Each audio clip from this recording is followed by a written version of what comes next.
Welcome, I'm Lori Lee Binstock, and this is a Trauma Survivor Thrivers podcast.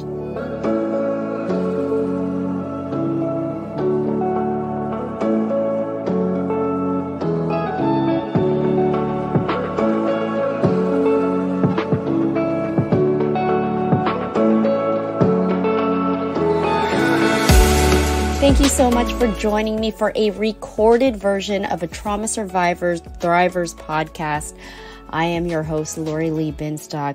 Unfortunately, we were dealing with some technical issues on Fireside Chat, but we decided to get our guests on recorded, and I hope you enjoy the show. Today's guest is Michael J.E. Berry, a successful musician and trauma survivor. Michael has been diagnosed with a rare disorder, dissociative identity disorder, which is also known as multiple personality disorder. Michael is also the author of Rooftops, a fictional novel that is part fantasy and part magical reality. Michael, thank you so much for joining me today. So what pushed you to write the book Rooftop, which, like I said, is part fantasy, part magical reality? Can you describe why you decided to write the book? What pushed you to write the book? I have absolutely no idea. If I sat down to do a self-catalogue, I haven't got the foggiest. This was one that I think for a lot of people who had the stay-at-home COVID blues, and you thought to yourself, oh, I've got this time, I guess what will I do with it? Why don't I write that book I've been planning on writing? I actually did. So, yeah, I can't say that it was intentional. I can say I finished it, though, which is always good. Would you say it was therapeutic? Absolutely. So, if it was inspired by your life, by maybe your childhood, can you describe what your childhood was like? Well, it depends on whose opinion you ask. If you ask my opinion, and I think this is probably consistent for other trauma survivors, I wasn't that bad. If you ask the shrink says, we might want to unpack that a little. Yes. So, oh, crikey. Yeah, well, yeah, I had an interesting childhood. So, what particular aspect of it is of interest? Well, you focus a lot on trauma in the book, kind of in your childhood, or even though it's not a memoir. What sort of traumas did you experience? Because you were diagnosed. In a way, it is a memoir, and part of the reason that I had to do it in a magical reality way is because that was the safest way of addressing some of the experiences, and also the safest way of addressing what you did to survive and how your mind operated in order to survive. So my diagnosis originally was BPD, which I thought, oh, that's great. While claiming the fifth, which we don't have here in Australia, but I know you guys do over there, I can say that I'm quite likely not to be a serial killer. But obviously some forms of trauma predispose you to antisocial behaviours. And when I got better treatment, I found a diagnosis that was more in keeping with what I was experiencing, which in this case was complex post-traumatic stress disorder. And then the DID thing was a little bit of a kicker as far as I was concerned, because it's a whole other subject. So to get to those aspects of trauma, you often have to have the common overlaps that people do, which is,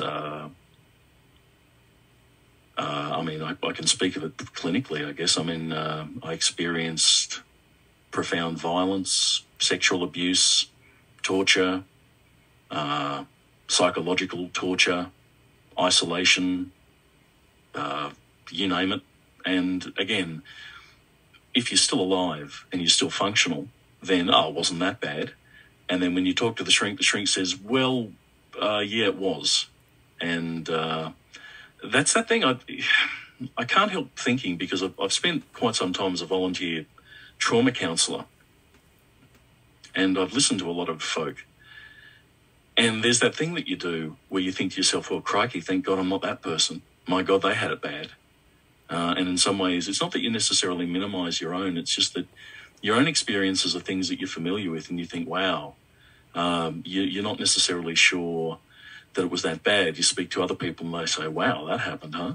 So, my childhood was something that shaped the rest of my life. And I must say, the other day I got up at 3 o'clock in the morning, and I got to sleep by 9 a.m. And it's on days like that when you realise that it's still an ongoing process to survive it, and that it may be for the rest of your life. Yeah, I think that's interesting that you talk about, and it's something that we're used to. It's something that that we've shaped us. But if you looked at somebody else and they were the ones who described your life happening to them, would you feel the same way? It's a good question. In my particular case, my abuse was studied in order to make sure that it was always just below the threshold, so that they would avoid the police. So I lived in a constant state of absolute terror, and I understand, because I've had to experience the recovery. You don't get to the healing unless you've had that level of trauma. So I can appreciate it intellectually. It's just that if you knew the size of the mountain before you climbed it, would you make the attempt? Yeah. So you did live in terror. That's traumatic, to live your whole life with your nervous system just on high alert. You're vigilant constantly. That's exhausting. The hyper-awareness is absolutely exhausting, and it's only been in the last few years that I've been able to sit in a room without checking the exits and entrances. Wow. So then you were diagnosed with BPD. And was that a misdiagnosis, did you say? Well, it didn't really describe what was going on. It was eventually, after some very bad care and some very unfortunate... nobody really knew how strong the effect had been. So they, when I was treated by one particular doctor, he did hypnosis on me, which is contraindicated for DID. And it led to some absolutely horrific outcomes. Wow. And fortunately, later on, I was able to work with a trauma specialist from the Department of Veterans Affairs, and they were able to put things into perspective for me and show me white papers and other bits of science which said, look, this is what you're experiencing and why you're experiencing it. And it sort of fell into place. And the thing was, with an effective diagnosis or an accurate diagnosis, then came effective treatment. I was able to finally find the things that would make a difference in survival. And before that, I had spent so many years with involuntary behaviours and involuntary reactions and all the other things, trying to unpack it, working out exactly what the heck is going on, because the treatments they were giving me weren't sticking. But finally, when I entered into trauma processing, then things began to make more sense. Yeah. That's very interesting. And I feel like we don't give credit to alternative therapies like hypnosis. What made you go that route? I did the hypno out of sheer desperation. So I had spent, I was having, so the story was I was experiencing freezing. Mm-hmm. And that was career limiting. So I was invited out to a work function, and I found myself unable to leave the house. So I went in on the Monday, and my boss absolutely blew me up because I hadn't gone off to this work function, and I couldn't understand what it was that had kept me from going out. So I went looking for an answer, and the freezing, which I didn't understand. I just couldn't understand why I wasn't able to physically make myself leave the house. And so while I was looking for that answer, I sought treatment. And when I sought treatment, I was in treatment for 10 years. It wasn't working. So I said, what else can I do? I tried a few different therapies, and then finally went back to my primary carer and said, okay, well, what else can we do? He said, hypno. I said, okay, great, let's try that. Out of absolute desperation. And he said, okay, sit down. I sat down in the comfy chair. He did the little hypno thing. He said, you're safe. The minute he said that, I began screaming, and I didn't stop for 10 years. Wow. Wow. And I actually have a complete clinical understanding of it. I've had to get this far. Mm-hmm. In order to survive what I had to survive, the people who were doing what they did to me enjoyed it, which meant that the sooner I grey rocked and stopped showing responsiveness, the faster it stopped. So as a small child, I learned how to suppress my reactions. And of course, any strength overused becomes a weakness. And eventually, what I had thought was small periods of dissociation in fact turned out to be my entire life. That I'd had to maintain a semi-permanent dissociative state, because there's a direct connection between the dissociation and reduction of physical sensation. So if you're experiencing a physical sensation you don't want to experience, then you can disconnect from your body, and it's a useful tool.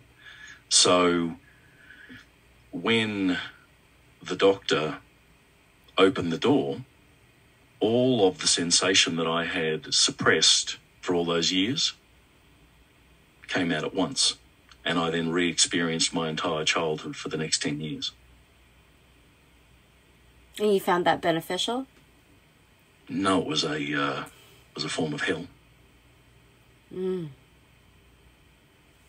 But from there, that's when you found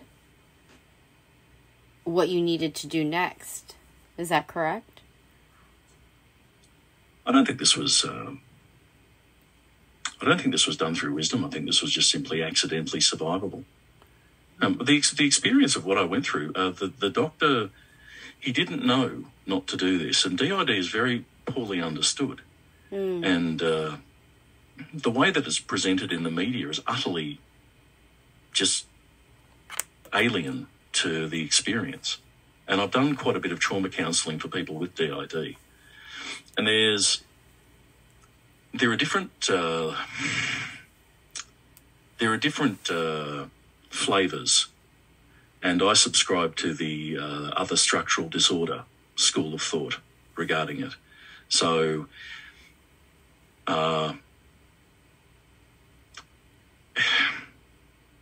it's, in the case of my doc, he was well-meaning, but what he basically did was, instead of trying to let the trauma out in small amounts, he bypassed all of the defensive mechanisms that I'd developed to survive. He opened the door to the raw pain, and then it overwhelmed me to the point where it blew me up. That was it. I was, for the next, between about 2012 and about 2020, it was not good. And was that when you were diagnosed with DID, Dissociative Identity Disorder? Yeah. What did that look like? In what sense? How did what what made your doctor say, this is your diagnosis?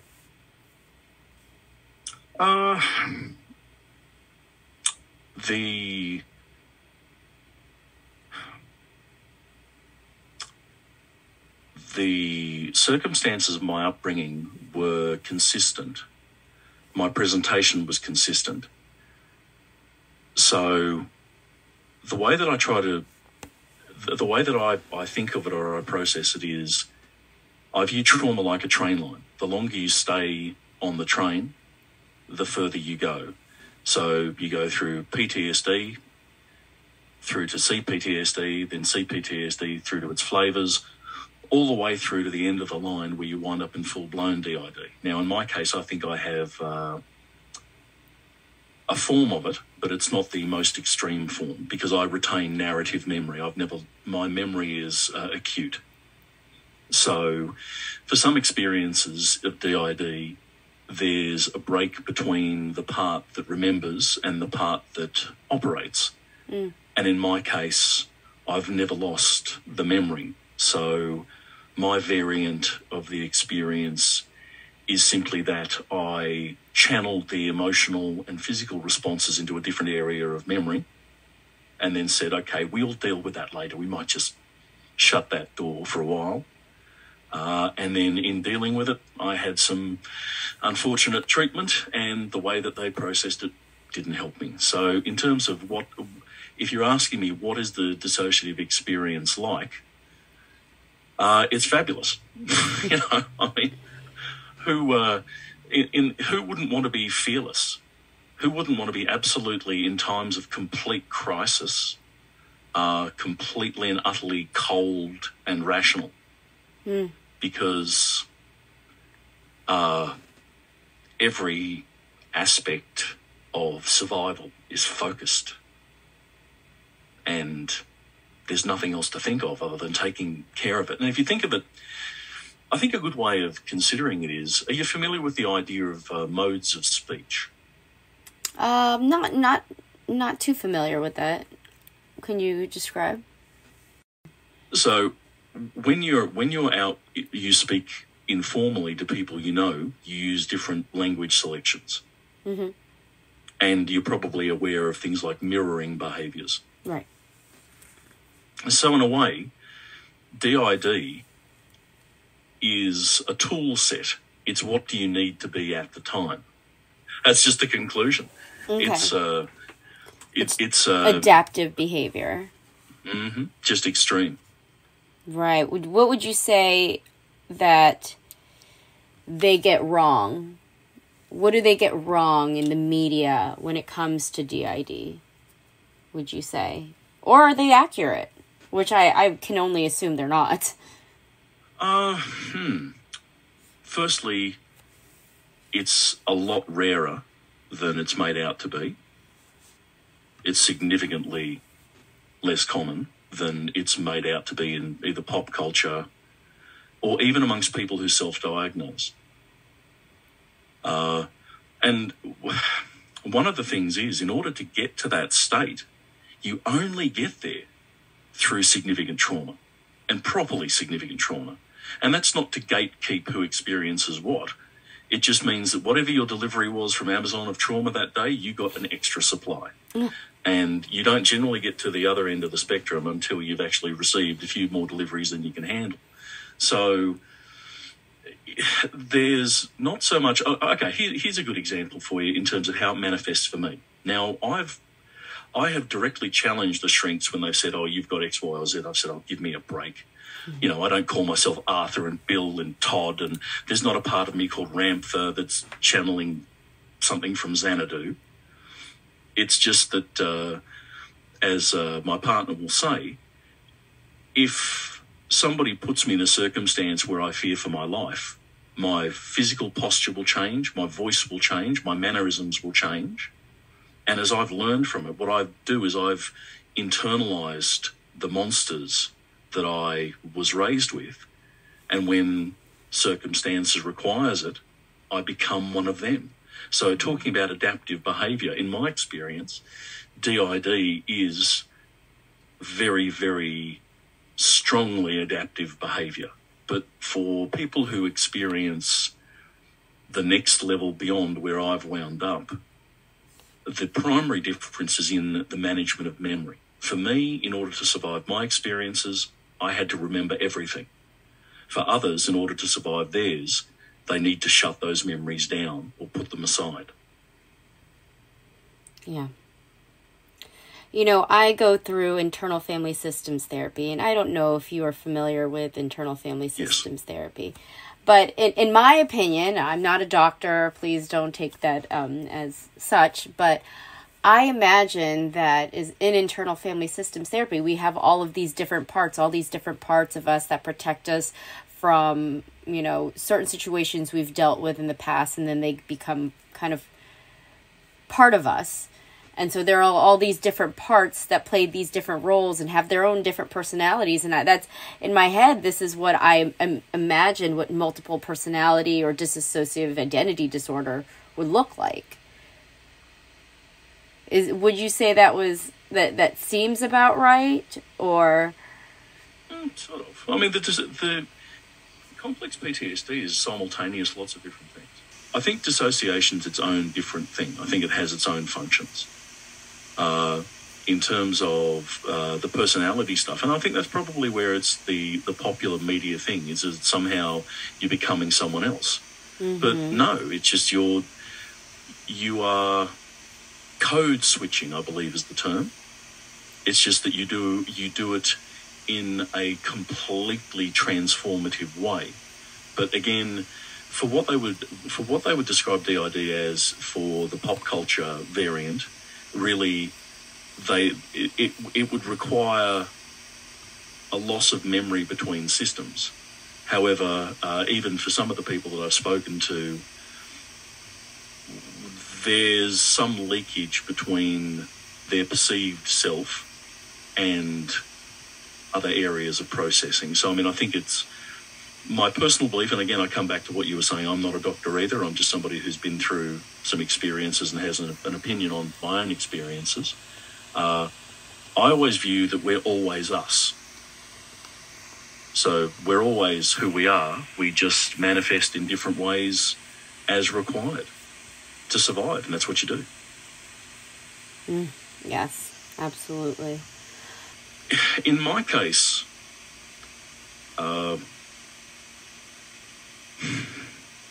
in order to get to the point where you're capable of doing the things that you need to survive, sometimes you have to become a certain way. And in my nature is not necessarily, I don't find myself responding physically to things. Yet, in my lifetime, there have been a few occasions where I have been obliged to respond to things physically. And in those cases, that's where it's been a problem for me, because I've had to find ways to exert executive control when I'm busy trying to stop somebody from being violent or dangerous. And my commitment to safety is pretty absolute, which means that you don't want to... I'm a fairly physically imposing person. And if I don't watch myself and I was to become an angry person, I do more harm than I intend. And just because I'm scared, and I'm absolutely... This is because of my experiences. If somebody enters into the realm of physical violence, I believe them. You know that thing of you don't believe they'll harm you? Well, suffice it to say that I take them seriously every time. Yeah. That makes sense. How do you manage it? How do you treat DID, and what does healing really look like for you? Clinically, the treatment is the same as CPTSD. There's a little bit more to it simply because your potato's been in the water longer. You need, that saying that the same water that softens the potato boil, hardens the egg. I can certainly tell you, getting a good diagnosis is critical, because then you know what you're dealing with and you're unpacking. And when somebody comes up, and in my case, it's been fascinating. They're speaking to one person saying, "Oh, here's how this works," and then I'd go, "Okay, it doesn't feel that way to me." And then I'd go to another person. They'd say, "Here's how this works." I mean, I've had to become an expert in my own condition, because the condition's so poorly understood in a general sense. What's very good to say is that the things that you would do to treat CPTSD are exactly the same sorts of things that you would do. And you're talking about the family model. That's another of the things that you can do. So, for example, self-soothing, and these are all strategies. So what does healing look like? Healing has some practical aspects of what you can do to reduce the suffering, and I view this stuff as an inflammation, because I believe what you said at the beginning of the interview, we talked about when you have maintained situational awareness and absolute awareness of everything around you, it becomes exhausting. And then you have all of the bits and pieces that come with this stuff when, in the full range of fight, flight, freeze. One of the outcomes for me from the mismanagement of my care was unending panic attacks. So every day I would have panic attack after panic attack after panic attack until I would pass out. And then after that, I would have the adrenal dump. I'd be completely exhausted because my body's been on emergency alarm. And now what? So that's sort of an inflammation. Your body's just completely just knackered. So what do? You self-care. And what do you do for self-care? Every single thing you can. You name it. If it's a hot rock standing on a mound of oatmeal, rubbing my puppy along with singing songs about rainbows, I am up for it. I am down with it, because the alternative is less pleasant. And what does healing look like?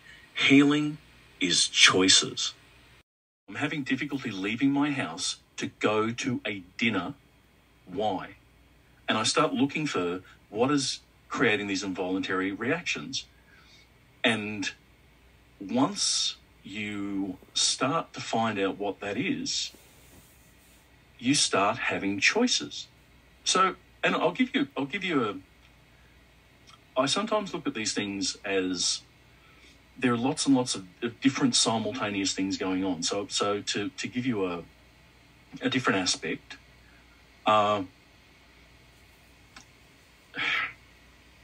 the idea between reaction and response.